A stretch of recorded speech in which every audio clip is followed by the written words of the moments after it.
Welcome to Swai Files. I am Swai. Have you ever thought that your happiest birthday could also be the last day anyone ever sees you? That is the mysterious story of Susan Ramirez, a 23-year-old girl who vanished right in front of her friends in the remote valley and hot springs of Deep Creek without leaving a single trace. What truly happened on that fateful afternoon? What is the dark truth behind this haunting disappearance? Join us as we delve into a mystery that has remained unsolved for decades. Deep Creek Hot Springs is nestled in a peaceful valley about 15 miles southeast of Victorville, California. It is an ideal destination for those seeking tranquility and a connection with nature. However, this place also harbors mysteries that few could ever imagine. One such mystery is the disappearance of a young woman, Susan Ramirez, and it all began on June 7, 1980. Susan Ramirez, 23 years old, was a lively young woman living a relatively peaceful life in Redondo Beach with her fiancé, Dennis. The two had been together for many years and were planning their future together. On June 8th, Susan's birthday, she and Dennis decided to celebrate the special day with their close friends, Colleen and Al Roa. They had planned a relaxing trip to Deep Creek Hot Springs, located not far from Victorville, a city known for strange stories of UFOs and mysterious phenomena. On the morning of June 7, Susan's group set off, excited about the trip they had been planning. That night, they stayed at Colleen and Al's house in Victorville. Dennis, eager to surprise his fiancée, had arranged a small birthday celebration for Susan the next day, complete with a birthday cake and fireworks. Everything was set, just waiting for the perfect moment to surprise her. On the morning of June 8, the group of four drove to Deep Creek. The terrain was a bit rugged, but to them, it was part of the adventure. At the parking spot, the group began walking to a nearby area by the creek where they could relax and enjoy the natural surroundings. They chose a beautiful spot near the natural hot spring pools, places where the warm waters had long attracted visitors seeking relaxation and relief from stress. As usual, the group spread out blankets on the ground, unpacked light snacks, and prepared food and drinks for the picnic. The atmosphere was filled with peace and freedom, with sunlight streaming through the trees. But that serenity would soon turn into a chilling silence no one had anticipated. Time passed and everything seemed normal. The group made their way to the hot springs. Al, an avid guitar player, noticed a group of acquaintances nearby and decided to leave the group to join them. Meanwhile, Dennis, Susan, and Colleen chose to lay down and relax on the rocks surrounding the hot pools. What began as casual conversation gradually faded into silence as the three friends drifted off to sleep under the warm afternoon sun. However, this was only the beginning of a strange series of events that none of them could have predicted. As the sun began to set, casting a softer glow over Deep Creek, everything still seemed peaceful. The gentle trickling of the spring waters and the distant chirping of birds filled the air. But within that calm silence, something happened that shattered the tranquility of the afternoon. At around 4:30 p.m., Dennis was woken up by a gentle tap on his shoulder. It was Susan.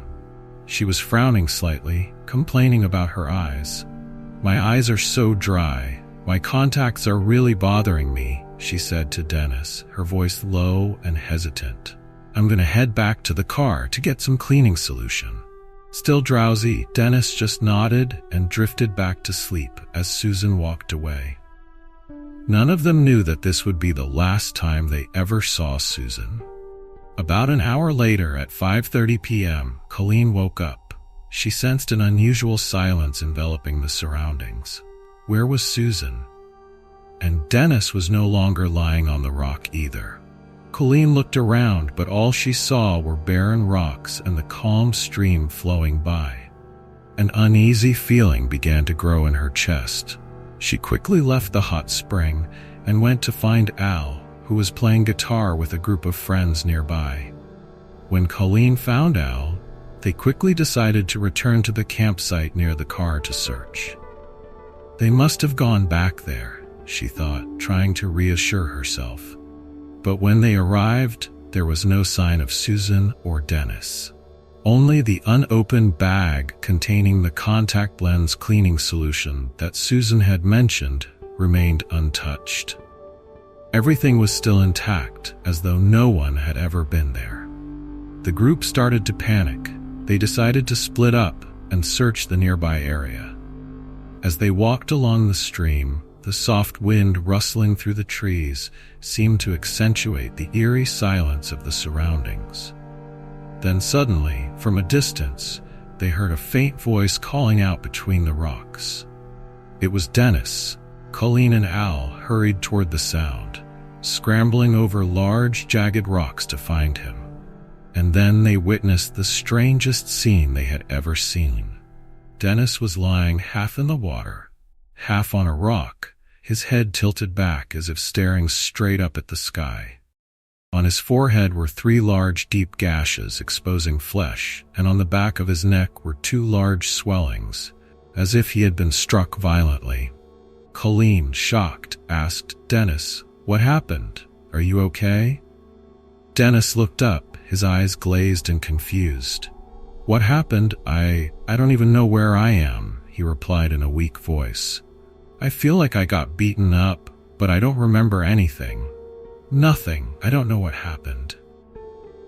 Colleen and Al exchanged bewildered glances. There was no blood on the rocks, no signs of a struggle or fight. Everything was silent, far too silent for something so strange to have just occurred. They helped Dennis to his feet and took him back to the campsite, hoping that Susan might have returned to the car before things took a turn for the worse. But when they arrived, everything was still untouched, with no sign of Susan. The cleaning solution remained in the bag, completely undisturbed. At this point, worry turned into fear. Susan had mysteriously vanished, and Dennis, the last person to interact with her, had no memory of what had happened. What could have occurred in that short span of time? Why did no one hear anything?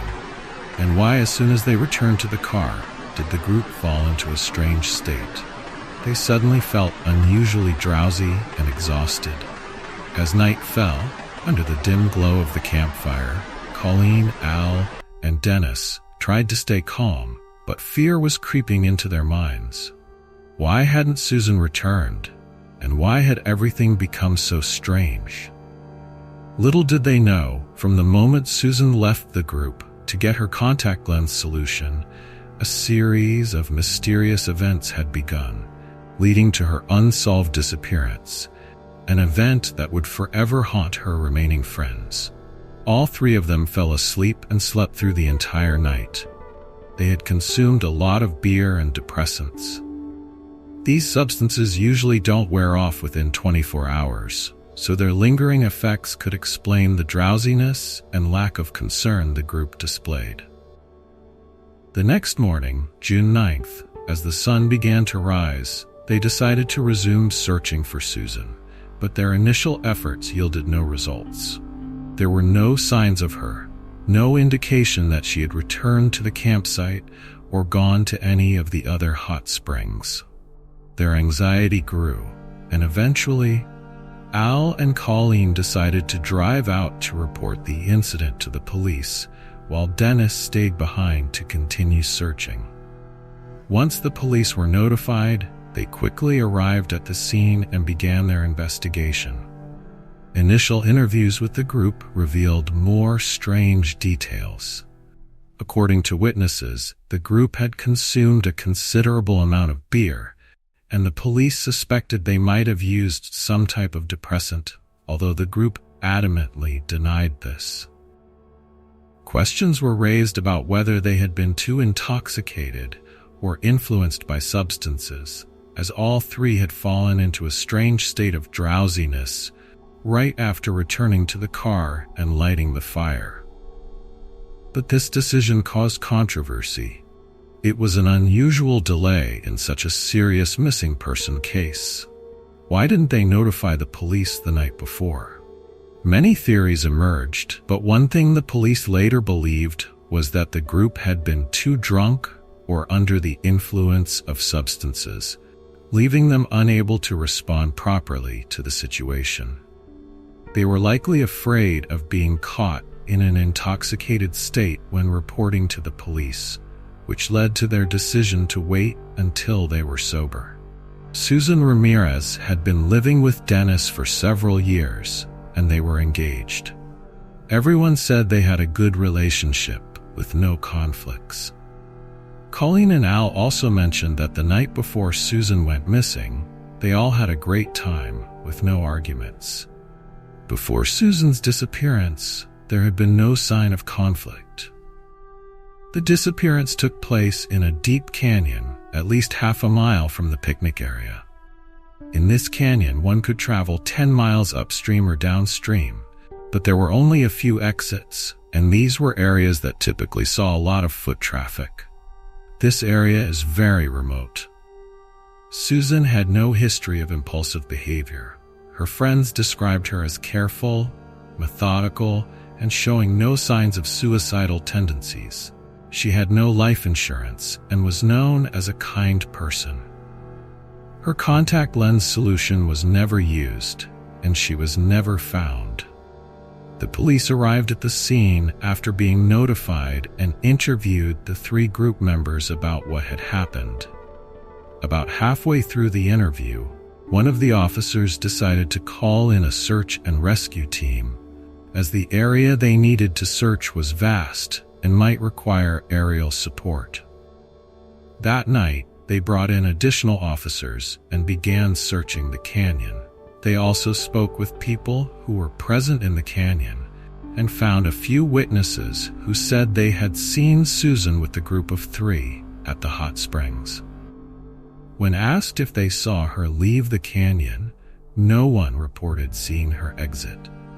On June 10th, the search effort was strengthened with a team from Twin Peaks, and they also deployed 2 tracking dogs from the Bureau of Land Management, along with a team from the Air Force. Helicopters continued to sweep over the area, scanning every section below, hoping to find even the smallest trace. The searchers walked along the river, forming teams that held hands to thoroughly inspect every rock and stream. With each passing day, the hope of finding Susan diminished, but their determination remained strong. The ground search team scoured the area for any signs of a struggle, blood, or a fight. They searched the entire canyon, but by the end of the first day, they found nothing. Witnesses interviewed by the police confirmed that they had seen Susan at the hot springs that afternoon, along with her group. However, none of them saw her leave the area or return to the car. She simply vanished into thin air, as if she had never been there at all. Susan's disappearance baffled the police, who quickly realized that this was no ordinary missing person case. On the morning of June 11th, the canine team still failed to pick up any scent of Susan. They dredged the pools to search for her, but nothing was found. Ground searchers continued to comb through the entire 10-mile area along the river. With about 20 people standing shoulder to shoulder, they were able to search the area very effectively. On June 12th, the police went to Redondo Beach to interview Susan's friends and neighbors. Susan's mother also arrived at the scene. A statewide bulletin was issued to help locate her. During her interview, Susan's mother stated that she had known Dennis for a long time and didn't believe he could harm her daughter. However, she was furious that the group had waited until the following day to report Susan's disappearance. On June 13th, the search area was expanded. The 3 group members were interviewed more thoroughly. The case received regional media attention, with witnesses reporting that they had seen Susan with the group at the hot springs. Witnesses also mentioned that the group was heavily intoxicated. The reason why the group couldn't drive out that night gradually became clear. They were too intoxicated to do so. The group continued to deny the use of any drugs or stimulants, claiming that they only drank beer. On June 15th, after several days of fruitless searching, the official search was called off. The searchers were thoroughly interviewed by the media, as this was a very strange case. There was no evidence to suggest that Susan had ever left the canyon. The rescue team leader also stated that they were confident in saying that Susan was no longer in the valley. A few days later, the police contacted Dennis and asked him to take a polygraph test. Dennis agreed, and the test lasted 4 hours. Dennis passed the test, and the police confirmed that he was not a suspect. He didn't know how Susan disappeared after she tapped him on the shoulder and said she was going back to the car. Throughout 1981, Dennis was interviewed several times, and Susan's friends were also questioned. They said that Dennis's life was completely upended after Susan's disappearance. Dennis returned to the canyon many times to search for his fiancée, but never found her. In 1982, Dennis reached out for help from psychics. A few psychics responded, and the only thing they all agreed on was that Susan was still alive. However, they didn't know where she was, how she was still alive, or under what circumstances. The police also stated in a 1982 article that on the weekend after Susan's disappearance, they stationed officers at all the entrance points to the hot springs area, questioning hundreds of people to see if anyone had seen Susan leave with someone or noticed any unusual activity. However, this effort also yielded no results. So what happened to Dennis and Susan? Dennis's memory loss and movement without awareness, along with his injuries, closely align with cases in the missing 411 files. The tracking dogs couldn't find any scent of Susan. No one saw her leave the canyon. There were large boulders along the river, and everyone in the group had consumed a significant amount of alcohol. Some were even lying half in the water. Dennis had memory loss, and Susan vanished after she tapped him on the shoulder and said she was heading back to the car. Susan was never found. No arrests were made. The case became a cold case that no one is working on anymore, as Susan's parents have since passed away. Dennis continued to return to the canyon multiple times to search, and I believe that whatever happened to him also happened to Susan. But the reason she never came back remains a mystery. The disappearance of Susan Ramirez has become one of the strangest stories to ever occur in the Deep Creek area. As all efforts to find her came up empty, people began to wonder, what really happened to her? That question continues to haunt not only Susan's loved ones, but also the police and rescue teams involved in the extensive search. As life goes on, the survivors must cope with the pain and the haunting memories. Dennis, Colleen, and Al all face the ghosts of the past, carrying questions that will likely never be answered. But for those fascinated by mysterious stories like Susan's disappearance, there remains a faint hope that one day, the truth will be uncovered. If you have thoughts on the mysterious disappearance of Susan Ramirez, leave a comment below. What do you think really happened to her? Did she fall into some mysterious circumstance, or was something else at play at Deep Creek Hot Springs that day? Was anyone outside of Susan's group involved? Or is this a supernatural event we cannot yet understand? We look forward to hearing your thoughts. Share your ideas and join us in seeking the truth about this unsolved disappearance.